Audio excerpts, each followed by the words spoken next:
નમસ્કાર મિત્રો, ઠાકોર સમાજને લઈને અત્યારના સૌથી મોટા સમાચાર સામે આવ્યા છે।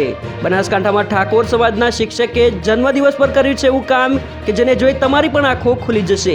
સમાજના દરેક લોકો વિડીયોને ખાસ અંત સુધી જોવાનું રાખજો, જેથી સમાજમાં જાગૃતિ આવે અને સમાજ પ્રગતિ કરે।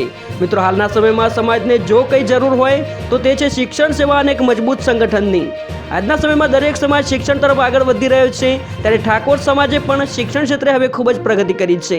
એક તરફ સમાજના દીકરા દીકરીઓ સારું એવું શિક્ષણ મેળવી સમાજનું ગૌરવ વધારી રહ્યા છે, તો બીજી તરફ સમાજમાં એવા લોકો પણ છે જે શિક્ષણ ક્ષેત્રે પોતાનું આર્થિક યોગદાન આપી સમાજને શિક્ષણ ક્ષેત્રે આગળ લાવવા માટે મોટી મોટી લાઇબ્રેરીઓ, હોસ્ટેલો અને શૈક્ષણિક સંકુલ પણ બનાવી રહ્યા છે।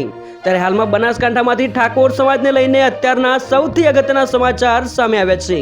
ડીસા તાલુકાના લાખણી ગામમાં ઠાકોર સમાજના એક વ્યક્તિએ કર્યું છે એવું અનોખું કામ કે જેને જોઈ સમાજના દરેક લોકોની આંખો ખુલી જશે। મિત્રો, લાખણી ગામના દિનેશભાઈ ચમનજી ઠાકોર અને તેમના પત્ની ભાવનાબેન દિનેશભાઈ ઠાકોર કે જેઓએ હાઈસ્કૂલમાં શિક્ષક છે, જેઓએ જન્મદિવસ નિમિત્તે ડીસા ઠાકોર સમાજ લાઇબ્રેરીમાં શિક્ષણદાન આપી સેવાનું કાર્ય કર્યું છે। એ બદલ સમગ્ર ક્ષત્રિય ઠાકોર સમાજ તરફથી ખૂબ ખૂબ અભિનંદન। મિત્રો, તમે પણ સમાજના આવા જાગૃત વ્યક્તિ માટે એક લાઇક કરી નીચે કોમેન્ટમાં અભિનંદન પાઠવી શકો છો। સાથે ઠાકોર સમાજના દરેક ન્યૂઝ અને અપડેટ્સ માટે તથા સમાજની એકતાનો એક મજબૂત મંચ બનાવવા માટે ચેનલને સબસ્ક્રાઇબ અવશ્ય કરો।